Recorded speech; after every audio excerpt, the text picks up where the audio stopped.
बिस्मिल्लाहिर्रहमानिर्रहीम, अस्सलाम वालेकुम।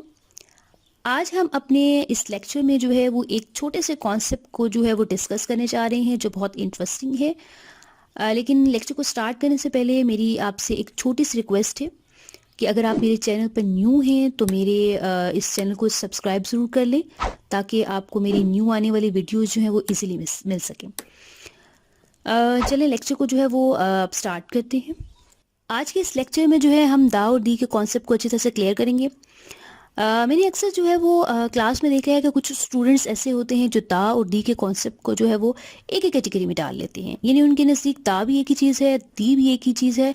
एंड अनफॉर्चुनेटली जो है वो कुछ टीचर्स भी ऐसे होते हैं जो उनको गाइड नहीं प्रॉपर करते, उनको नहीं बताते कि बेटा दा कहाँ लगाना है, दी कहाँ लगाना है, और इस तरह से स्टूडेंट्स जो हैं वो एक ही कैटेगरी में डाल के जो है वो गलत कॉन्सेप्ट को जो है वो लर्न कर लेते हैं। आपने इस लेक्चर को अच्छी तरह से अंडरस्टैंड करने के लिए मेरे कुछ पॉइंट्स को जो है वो माइंड में रखने हैं ताकि आपको जो है वो दा और दी का कॉन्सेप्ट क्लियर हो सके।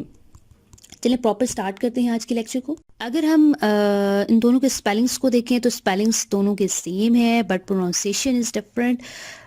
रिटन में तो है हमें नहीं पता होता कि किस स्टूडेंट को ये कॉन्सेप्ट पता है और किसको नहीं पता, बट जब हम उनसे रीडिंग कराते हैं तो प्रोनाउंसिएशन डिफरेंट होने की वजह से हम ये आइडिया लगा लेते हैं कि किस स्टूडेंट को दा का और दी का कॉन्सेप्ट मालूम है और किसको नहीं मालूम।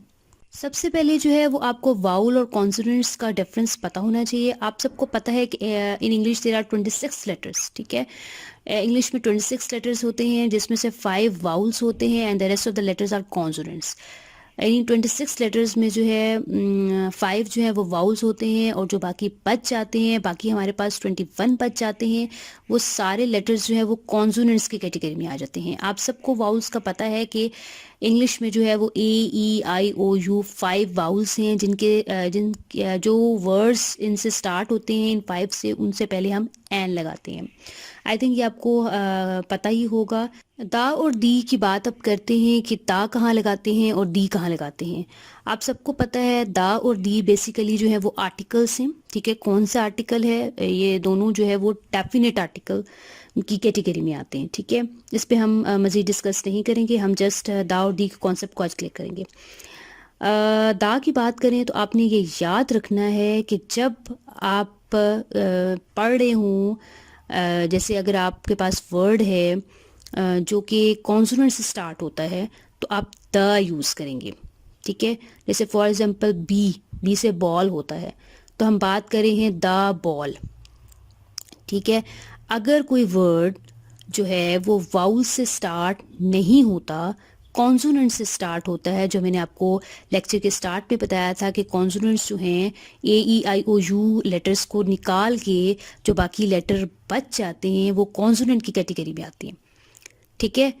वो अगर उनसे स्टार्ट होते हैं, उन कॉन्सोनेंट से स्टार्ट होते हैं, लाइक बी करें बॉल, ठीक है, तो बॉल जो है वो कॉन्सोनेंट्स की कैटेगरी में आता है, ठीक है। तो कॉन्सोनेंट्स की वजह से हम इसको बोलेंगे द बॉल, ठीक है, द फ्लैग, ठीक है। अगर हम देखें किसी सेंटेंस में लिखा आता है आंट यानी चूंटी, ठीक है, तो आंट जो है बेसिकली वाउल है, यानी ए जो है वो वाउल है, A, E, I, O, U vowel हमने पढ़े, तो आंट जो है वो ए वाउल लेटर उससे स्टार्ट हो रहा है, वाउल से स्टार्ट हो रहा है, तो हम यहाँ पर बोलेंगे दी आंट, ठीक है। द आंट नहीं बोलेंगे, दी आंट बोलेंगे, ठीक है। I am repeating it again. अगर कोई वर्ड जो है वो कॉन्सोनेंट से स्टार्ट हो रहा है, यानी A, E, I, O, U से स्टार्ट नहीं हो रहा, तो हम बोलेंगे द बॉल। अगर कोई लेटर जो है वो वाउल से स्टार्ट हो रहा है, यानी आंट ए जो है, आंट में जो ए लेटर आता है वो कहलाता है वाउल, तो हम इसको कहेंगे, हम इसको पढ़ेंगे दी आंट। आई थिंक आपको मेरा ये आज का लेक्चर क्लियर हो चुका होगा। मेरी वीडियो को अगर आपको पसंद आए तो लाइक कीजिएगा, मेरे चैनल को सब्सक्राइब कीजिएगा और अपने फ्रेंड्स के साथ शेयर करना मत भूलिएगा। Thanks for watching my video.